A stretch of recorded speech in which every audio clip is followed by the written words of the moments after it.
কাবলি ছোলার অনেক রকম রেসিপি এর আগে আপনারা ট্রাই করেছেন, কিন্তু এই রেসিপিটা তাদের মধ্যে একদমই অন্যরকম। আমার মনে হয় রেসিপিটা আপনারা খুব বেশিবার ট্রাই করেননি। এই রেসিপিটাকে লাঞ্চে ভাতের সঙ্গে, রাত্রে রুটি, পরোটা, লুচি, রুমালি রুটি, তন্দুরি রুটি সব কিছুর সঙ্গেই ট্রাই করতে পারেন। রাত্রেবেলা আমি 250 কাবলি ছোলা ভিজিয়ে রেখেছিলাম। সকালে এটাকে খুব ভালো করে ধুয়ে নিয়ে এর মধ্যে 2টো কাঁচা লঙ্কা, কয়েক টুকরো রসুন আর হাফ চামচ মতো লবণ, হাফ চামচ দিয়ে দিয়েছি হলুদ গুঁড়ো। এখানে একটা ছোট্ট টিপস, এর মধ্যে আমি হাফ চামচ মতো বেকিং সোডা দিয়েছি, তাতে ছোলাটা খুব তাড়াতাড়ি সেদ্ধ হয়ে যাবে আর ভীষণ ভালো নরম হবে। কুকারে 3টে সিটি দেওয়ার পরে এটাকে আমি একটু চেক করে নিচ্ছি। দেখুন ছোলাটা একদম সেদ্ধ হয়ে গেছে।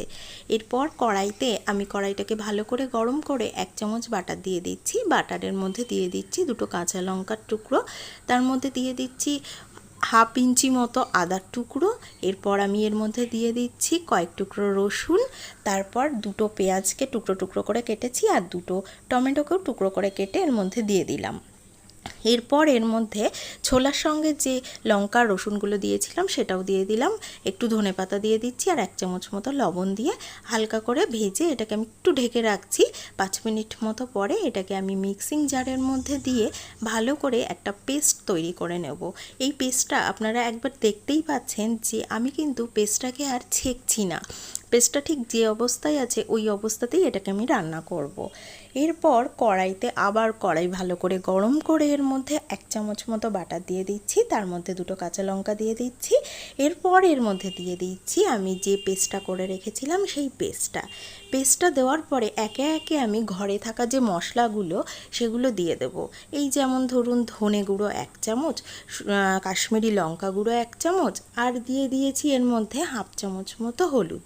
তারপর দিয়ে দিচ্ছি হাফ চামচ লবণ, যদি এটা আপনারা টেস্ট করে দেখবেন প্রয়োজন হয় তাহলে দেবেন, আর দিয়ে দিচ্ছি হাফ চামচ মতো চিনি।